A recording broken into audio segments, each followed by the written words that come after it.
And for more, we take you back out to Arrowhead, where we say hello to the lead analyst of the NFL on CBS. Tony Romo joins us now, also the observer of dynasties. Tony, you and I, we've talked plenty about this Chiefs team for the last half-decade, but this version of them, this personnel grouping specifically, how did it allow Andy Reid and Matt Nagy to dial up the game plan today?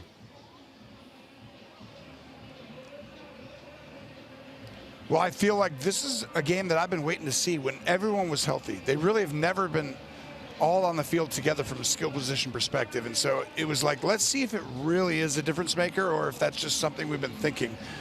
Boy, was it a difference maker. I mean, they literally moved guys around, and they have the ability to do a lot of different things right now. It's going to help the run game, going to help Kelsey, it's going to help Rice. I mean, this is a complete football team, and who's playing probably the best football in the National Football League the last 2 weeks. 9 different pass catchers for Patrick Mahomes on this day, Tony. When we look at what he just went through 6 weeks, how valuable is that? The comfort in wherever he's going to go through his progressions, that he's thrown meaningful passes there and plays have been made by a lot of different guys on the Chiefs right now.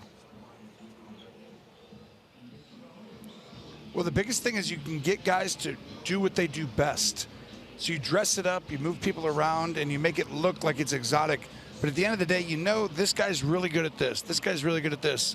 And I think before they were kind of just putting the round peg, you know, into the square hole kind of a thing, or whatever, square into a round.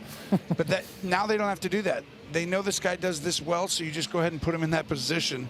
And I feel like you're seeing them really take off because now Mahomes trusts everybody, and his rhythm, I mean, it just shows. He's playing at a very high level right now. Gold star stuff for the Big Red Machine, but I also want to talk a little silver and black. When you look at this Raiders team preseason, Tony, we're talking about the distance between the top of the division and the bottom of the division being far closer than years past. We see the canyon that still exists on this scoreboard. What do you make of this Raiders effort through 7 weeks now? Yeah.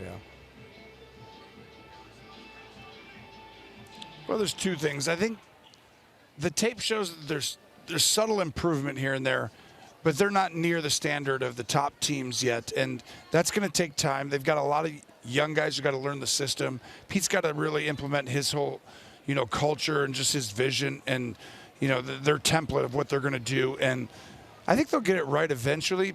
But right now they don't have enough good players. And when a team like that has the injuries they have, you really can't compete against a team like the Chiefs who are coming in at their best. And to me, that was the difference today. It was like, oh, let's get rid of all their good players on the Raiders and be like, go compete. Well, the Chiefs have their best players. That's not really possible. A world between them right now. Tony Romo, appreciative of the call and your time always. We'll talk to you soon. Thanks. Appreciate it. Jim Nantz, Tony Romo, Tracy Wolfson continue to detail the world's dynasty. You wanted to put him to sleep? Well, they are alive and well. The Kansas City Chiefs rolling on with a decided, lopsided victory over their divisional foe, Las Vegas Raiders. Most wins by a coaching QB duo. Reid and Mahomes, the new standard. Back up on HQ postgame, where the Chiefs called off the Dogs after the third. The damage was done. Patrick Mahomes, over the last 2 weeks, that's 543, 6 touchdowns, no interceptions, with a full battery of targets. Mahomes and the machine operating on all go.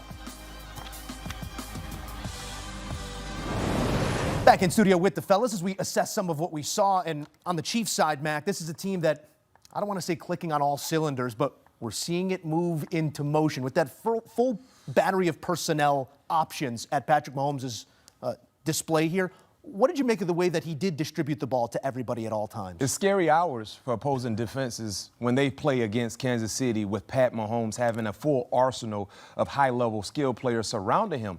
Pat Mahomes was already cooking. The last few weeks, he's been playing some really inspired football. But now you add Rashee Rice back into the fold, highly motivated with what he already had going on with, you look at Hollywood Brown and the rest of the guys. I mean, at his disposal, it's almost like pick and choose what you want to do and how you want to do it. And that's what we saw. So now with the offense having the high-level pass catchers, the running game finally surfaced. When you look at Isaiah Pacheco, as a team, they rushed for over 150 yards on the ground. So now a sense of balance is there because of the quality pass catchers that Pat Mahomes has. Logan, it's the pillars of winning football that we're seeing here from the Chiefs. But talk to me about what Coach Spags' group did to this Raiders offense that rendered them almost non-existent.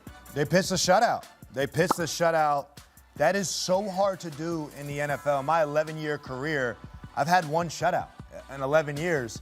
And that's because to not let the team even attempt or kick a field goal is really hard in the NFL. That is dominance, and that's what the Chiefs, that's the scary thing about the Chiefs is as well as they played offensively, they play that well defensively. It's like they have two head coaches on that staff with Spagnuolo and Andy Reid. And to allude to B-Mac real quick, the balance that they're establishing, when you get to the red area against the Chiefs, the exotics, the plays that they pull down, them being 4 of 5 in the red zone. I've been in Bill Belichick meetings. I've been in meetings with Dick LeBeau. I've been in all types of meetings with Hall of Fame defensive play callers. And it's a long meeting preparing for what the Chiefs can do with those weapons in the red zone. You talked about the defensive dominance. The Raiders were 0-7 on third down. They had 95 yards of total offense for 4 quarters. And Geno, his average of completion was 4.2 yards per average throw. That's losing football. Not to mention for the entire ball game, they only had 3 first downs compared to 30 by Kansas City. So to Logan's point, Steve Spagnuolo, yes, he was going against a short-handed offense, but he made sure he didn't give them any glimmer of hope to really make them feel like they can make this thing competitive. Well, very short-handed for the Raiders, right? We're already talking about a team that's probably bottom half of the NFL in terms of talent on the roster. That's the reason that they have a new head coach, a new general manager there, right? So when they're down Jacoby Myers, who is their only wide receiver, and he's inactive for the game. When they're down Brock Bowers, who was doubtful for this week, and then obviously inactive for that game. And then when Ashton Genty's really only had one game where he's been able to run because they haven't been able to figure out the offensive line, when Geno Smith always turns the football over, so he's not even taking chances down the field anymore.